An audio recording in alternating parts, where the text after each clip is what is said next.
So I'm lucky enough to be joined by David Felgate, who's the head of JTC Academy, but he's also got a rich experience in tennis. So David, could you just welcome and just tell us a little bit about your career? Oh, rich experience, yeah.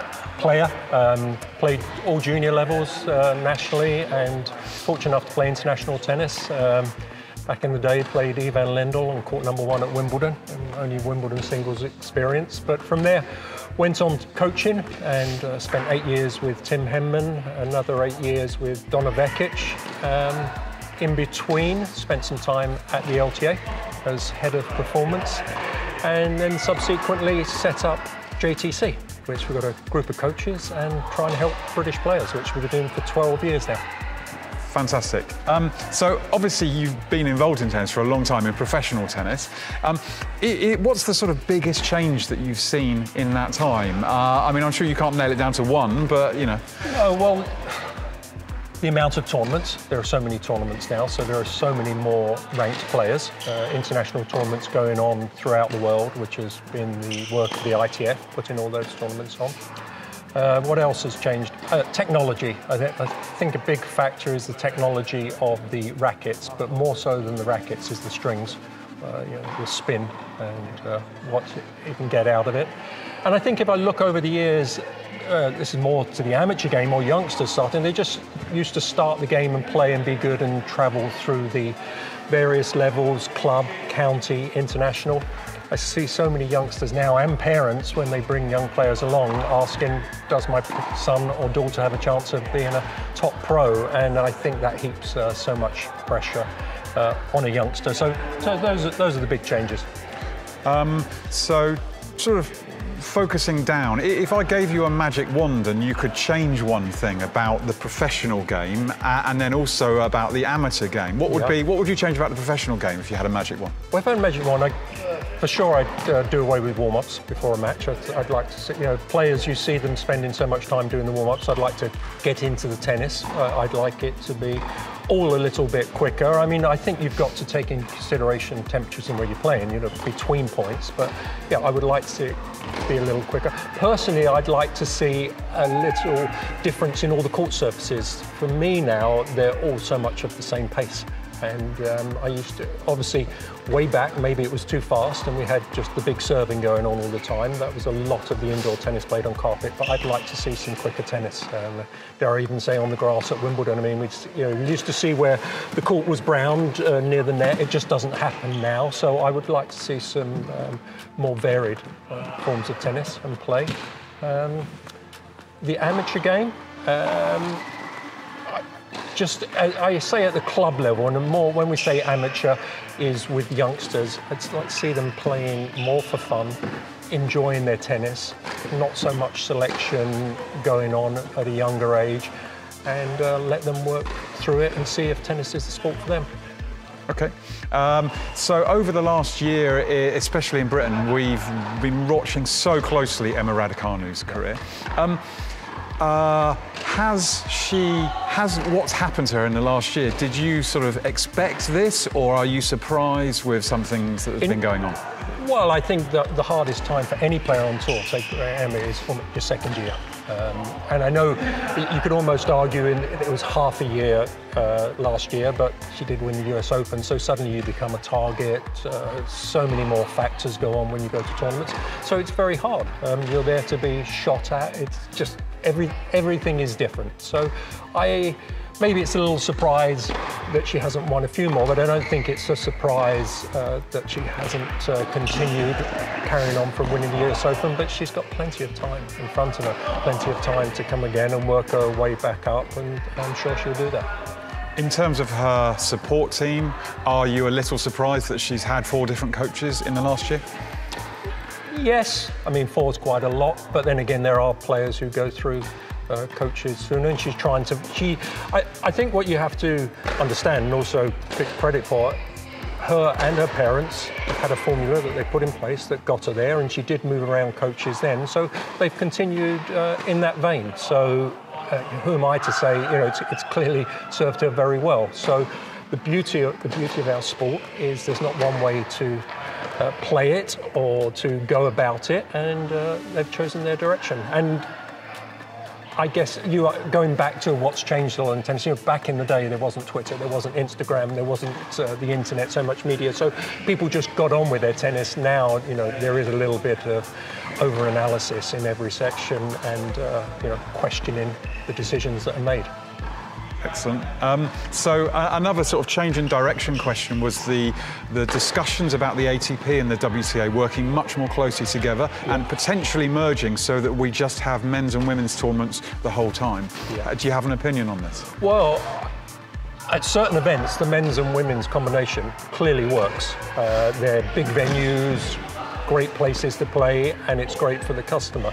I don't think you can do it across the board, just because if you think about indoor tennis, you know, it's hard enough to just have a men's tournament or just a women's tournament. So I think where they can, it's great to be aligned, but I don't see it being one tour, same tournaments every week. Coming together at the top, I can see more working together. But you've got so many commercial partners involved, and at some point something has to stop and coming together. I mean, you know, would a year-end championships, both the men and the women together, be something spectacular? Yeah, I do think so. So I thoroughly enjoy it when you do have the diversity of both of them together, but I don't think you can have it all the time based on the facilities and the venues. And so moving on to the question about when sort of players are moving through the ranks of professionals, I'm sure you've seen it a lot, taking them from, you know, from young to being, you know, adult professionals.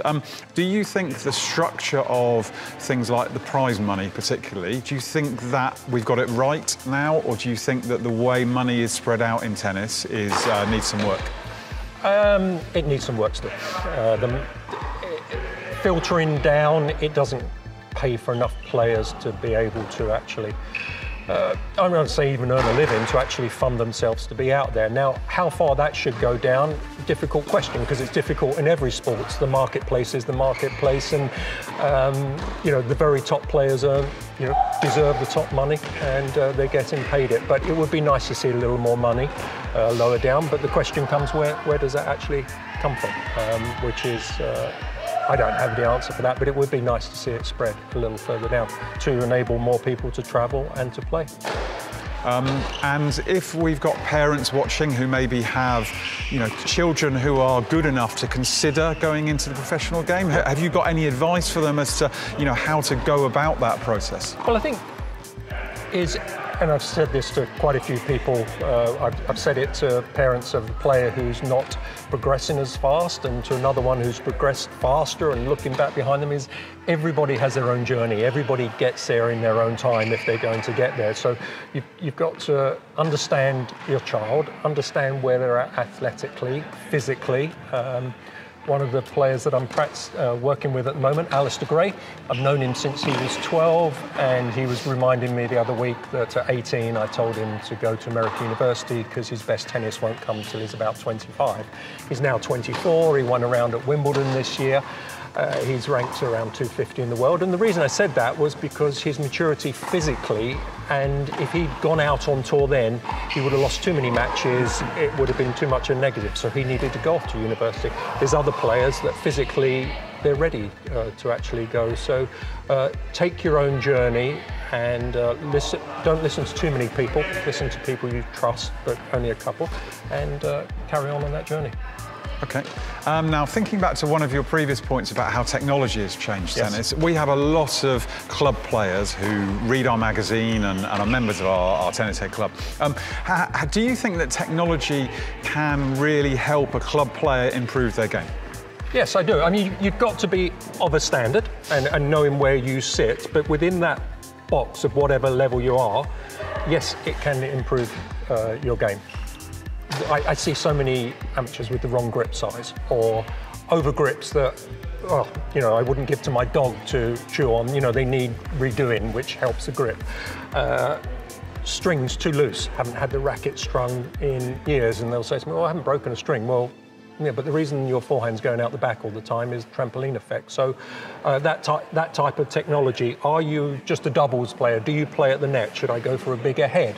Am I baseline, I need more control, so string pattern, what do I actually need? So Yes, it can absolutely affect how you play. And not only the racket, I think another factor, the two biggest factors, it doesn't really matter what you're wearing, except for your shoes, what type of shoe you wear, surface, grip. And again, wearing shoes that, I know it's expensive, but wearing shoes that are too old can cause injury, turning ankles, arches. So yes, it is important. And when you see club players play, you know, that sort of team level club player, Yeah. you know, what's the biggest mistake you see, and what's the best bit of advice to help them improve their game? I use the KISS theory, keep it simple, stupid, you know, and I use that with players, and it's been used on me, is what I do see is they've got some good skills, got a good understanding of the game, but they've just come out having watched tennis at Wimbledon, and they're trying to do some of the things that just they're not going to be able to do, and actually makes their game worse. I mean, the way I can relate, I'm a bad amateur golfer, and just because I watch Tiger Woods, I don't go out on the tee and try and hit it 350 yards. It's not going to happen. So learn from the tips, learn from positioning, where they stand on the court, what they might do, but keep it within your own structure. Don't try and hit the ball too hard. Don't try and hit the lines, and you'll have a lot more fun, because the game of tennis really is very simple. If it goes over the net and in the lines every time, you can't lose a tennis match. And I know somebody will say, oh yeah, but if I just push it, they'll hit a winner. Well, when they start hitting winners, you do it a little bit better, but play within your game. Final question. We obviously have had 15 years of dominance of 3 men. Yes. And do you see any other players who you think have potential to dominate like they did? Yeah, certainly Jack Draper. Yeah, what he's shown, his game, his abilities, his love of the sport. He ticks every box, and I like the journey that he's taken. He's taken step by step, big jump at the beginning of this year, but he's got all the attributes needed to go right to the top of the game. Fantastic. Okay, so you heard it here first then. Keep your eye on Jack Draper. He could be the next big thing.